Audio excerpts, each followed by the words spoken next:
Assalamualaikum warahmatullahi wabarakatuh. Perkenalkan, nama saya Wulan Nuraini dengan ujung NIM 065. Di sini saya akan menjelaskan tentang PPT dengan judul apoptosis sel. Pada slide pertama, yaitu saya akan menjelaskan tentang topik pembahasan yang akan dibahas pada PPT ini. Pertama yaitu pendahuluan, latar belakang.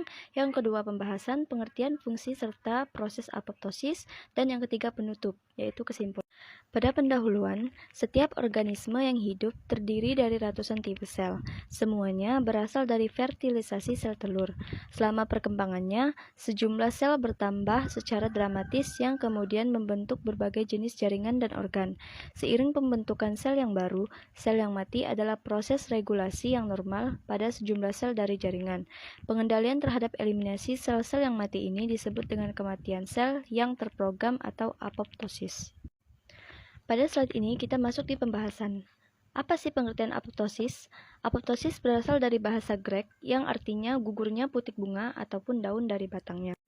Kematian sel yang terprogram atau apoptosis adalah suatu komponen yang normal pada perkembangan dan pemeliharaan kesehatan pada organisme multiseluler.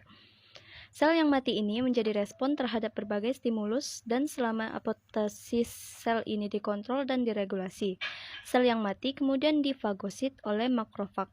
Pada apoptosis, sel-sel yang mati memberikan sinyal yang diperantarai oleh beberapa gen yang mengkode protein untuk enzim pencernaan yang disebut caspase. Apa sih fungsi dari apoptosis itu sendiri? Yang pertama yaitu sebagai terminasi sel. Apoptosis dapat terjadi pada sel yang mengalami kerusakan yang tidak bisa di-repair, infeksi virus dan keadaan yang berakibat stres pada sel. Kerusakan DNA akibat ionisasi, radiasi maupun bahan kimia toksik juga dapat mencetuskan apoptosis melalui aktivitas tumor supresor gen. Kedua, mempertahankan homeostatis. Pada organisme dewasa, jumlah sel pada suatu organ atau jaringan harus berada dalam keadaan yang relatif konstan.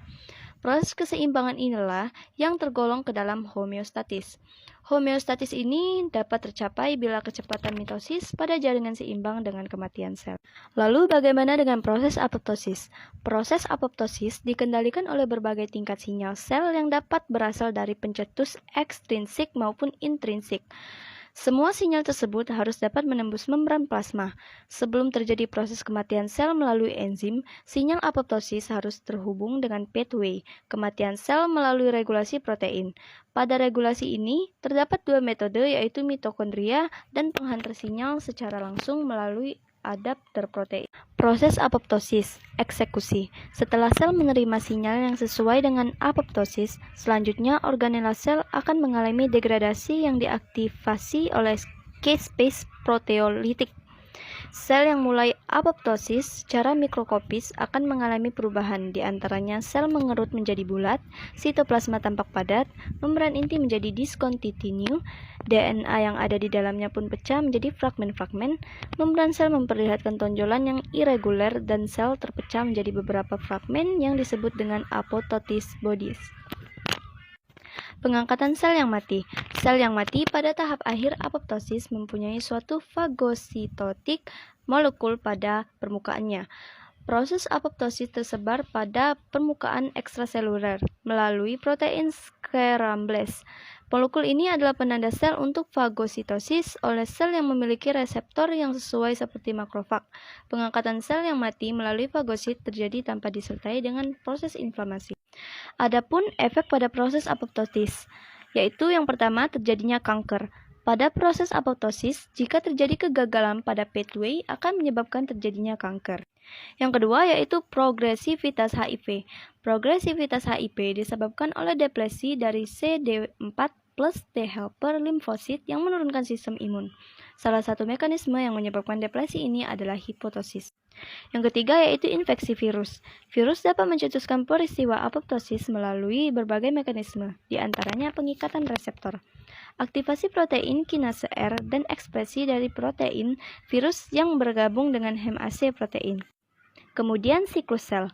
Berbeda dengan nekrosis yang yaitu proses kematian sel patologis yang terjadi secara pasif. Apoptosis terjadi selama perkembangan yang normal dari organisme multiseluler. Kombinasi dari apoptosis dan proliferasi sel bertanggung jawab pada proses pembentukan jaringan dan organ pada embrio yang sedang berkembang.